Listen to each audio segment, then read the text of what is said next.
Il y en a plein qui font n'importe quoi avec leurs parents. Il y en a plein qui font n'importe quoi avec leurs frères et sœurs. Il y en a plein qui font n'importe quoi avec leurs amis. Parce que vous ne vous avez jamais projeté dans le fait que vous allez mourir.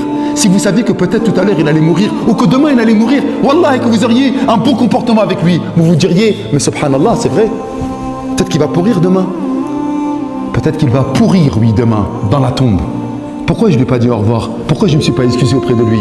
Vous savez, la mort, elle nous permet de quoi? D'avoir une bonne relation avec les autres. Ouais, mais je ne vais pas m'embrouiller avec lui.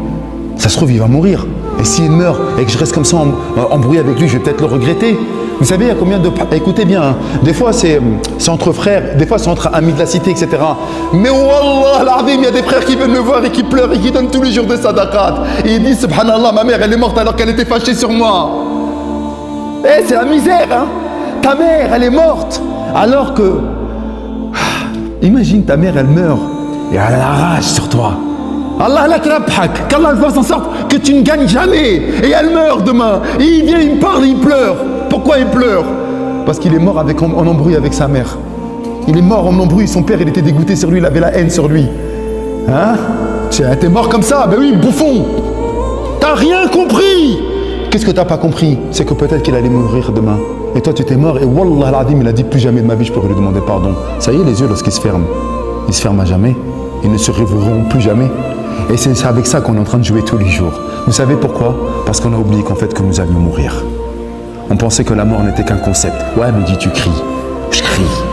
Parce que c'est tellement dur. Vous n'avez pas vu, vous, le regard du gars qui est maudit. C'est une malédiction. La'na. Mal'oun. Il meurt alors que sa mère et son père ne sont pas satisfaits de lui. Alors que la rida Allah illa bi rida al-walidayn. Il n'y aura pas l'agrément d'Allah qu'avec l'agrément des parents.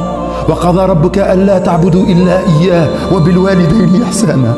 Allah, il a décrété qu'on ne devait prendre aucune autre divinité si ce n'était Allah. Et dans le même verset, tout de suite après, avoir la bienséance, l'excellence de caractère avec les parents. Et nous, on fait n'importe quoi. Combien de parents sont morts alors que leurs fils, subhanallah, ils étaient dégoûtés de lui. Ils tenaient des corners. Ils vendaient du shit. Sa mère, elle est morte. Wallah, toutes les larmes de ta vie, tu ne pourras jamais rembourser. Elle est morte avec le cœur serré. Qu'est-ce qu'il va advenir, mon fils? Qu'est-ce qui va advenir, mon fils? C'est-à-dire que ta mère et ton père, ils meurent avec un cœur serré contre toi? Mais tu as complètement craqué. En fait, tu n'as rien compris à la vie. Qu'est-ce que tu vas avoir vis-à-vis d'Allah comme résultat? C'est de ça dont on est en train de parler, les frères. Je ne suis pas en train de parler d'autre chose. Hein. Ouais, mais dis, tu es parlé de la mort. Oui, je parle de la mort parce que la mort, c'est quoi?